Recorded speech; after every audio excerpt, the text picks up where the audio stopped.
Hey guys, good afternoon. Tayo sa bukid. Tanim tayo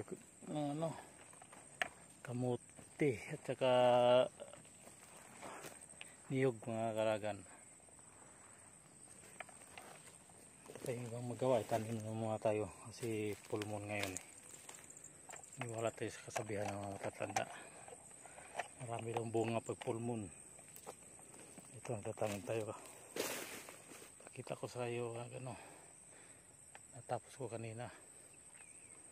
Yan, gusto nyo magtanim na wala kayong dalang taratara or bara, ito lang gagawin nyo mga kalagan. Kuha lang kayo ng kahoy, usok, tapos nyo ang talasan mo para yung gamit mo mga kalagan maghukay ng taniman ng niyog. Para kasi wala tayong dalang bara at saka taratara mas madali pag ito gamitin kaysa dito na dito mga kalagan, yung putik dito ito na mas madali maghukay. Ito na yung kreatibong gawin nyo pag wala kayong dalang bara para madali lang maghukay mga kalagan. Yung niyog kasi maraming na tumba nung bagyong Odette. Natanim tayo ngayon. Marami na tayong natanim dun sa baba.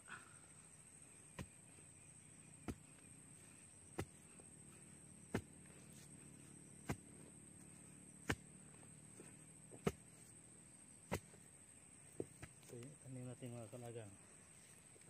Tanim natin. Para pusin na natin hukay. Sukatin natin. Hindi na. Kunting-kunti na lang.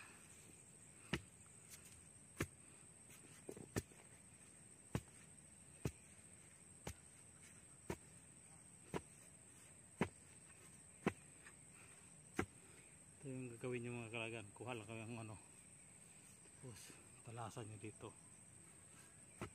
Dali lang hukay.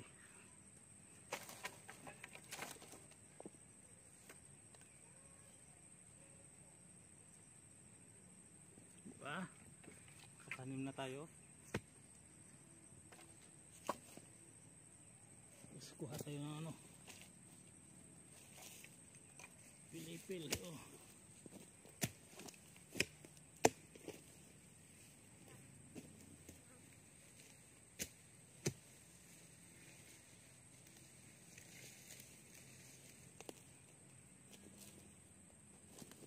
Dapat nanti kakao nga kalagan, durogin nyo pag nyo ilagay yung niyog pag paano taba.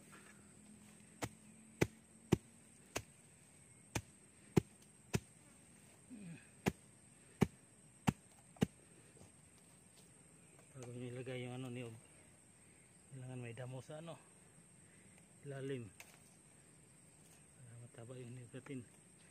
Daling mamunga. Ito na mga kalagan, tanim na natin. Tapos takpan.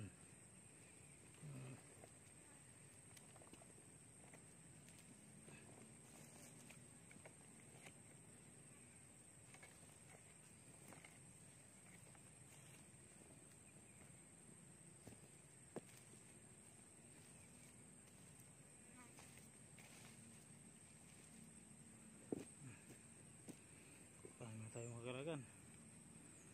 Tanim na tayo na itong puno, pwede na. So sa ngayon, kamuti na may tanim natin. Ito talbos, tanim natin mga kalagan. Ito yung kamuti.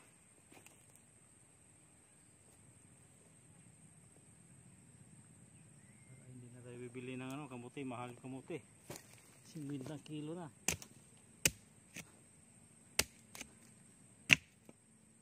Kaya naman tayo pang taniman ng kamuti. Guys, pakita ko sa inyo yung tanim natin kamuti doon sa baba. Tapos tapusin na lang natin to bago tayo uwi. Ha? Sige. Ay, sana subscribe kayo mga kalagan sa channel natin. Kahit ano, walang pintang channel, subscribe pa rin kayo, makikita nyo ang ginagawa natin sa bundok. Kasi dito muna tayo sa probinsya, saka na tayo balik sa Manila pag magkasawa na tayo dito. Lang hindi nakakasawa sa probinsya eh. Problema lang, pera lang dito. Malit lang ang income dito. Dito lang sa Manila na mayroong kinsina sa katapusan.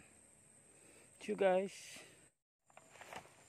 Guys, ito yung tinanim natin kamuti. Ano? Ano pa doon? Oh, kamuti.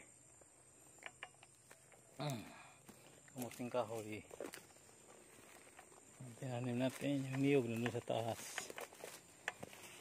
Yung langka yan o.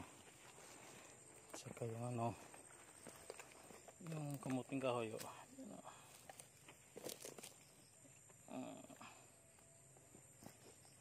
Siyot na naman talaga no. Kailangan nating ano, linisin na naman natin ito mga next week. Yan o. Tumubo na. Tumubo na yung kamuting kahoy natin o. Ito yun o. Doon. Dito yun. Tumubo na mga talaga no. So mayroong hindi nabubuhay o. Ano. Linisin na naman natin to. Tapos yung kamuti na doon sa baba. Pakita natin ito mamaya. Tinanim natin kanina o. Ito. Kamuti ano. Yun kamuti. Ating kahoy ulit o. Malaki-laki na rin. Yan o. Yan ang kamuti na ano. Sweet potato. Yan o. Kulay dilaw yung dahon niya. Ang tawag niya sweet potato. Malaki na yun dito mga kalaga no. Kamuting kahoy. Tama to sa pista next year. Ano. Sweet potato yan. Tanim rin tayong ano. Kalamansi mga kalaga na ano. Ano. May bunga na kagad o. Markot yung tinanim natin na ano. Kalamansi. Mayroon pa doon sa unahan. Ito langka naman to. Ito pa langka tsaka ano, kalamansi may bunga no kasi markot yan mga kalagan. Binili natin ng 100. Ano, dami na ng bunga. Kailangan natin linisin na naman to. Natanim natin araw na to. Ito pa. Ayan o. Sweet potato. Yan o. Yung ibibinta to sa Rockwell lang ano. 250 at ang kilo nito doon. 300 ito. Kalagay doon sweet potato from Taiwan. Minsan Japan. May luya rin tayo. Luya natin. Ano din sa taas may tanglad. Papaya. Sitaw. Mayroong ring ano dyan o. Tinanim natin kanina. Yung rambutan o. Yung mga sitaw mga kalagan. Guys, uwi na tayo. Si hapon na. Pawis na tayo mga kalagan.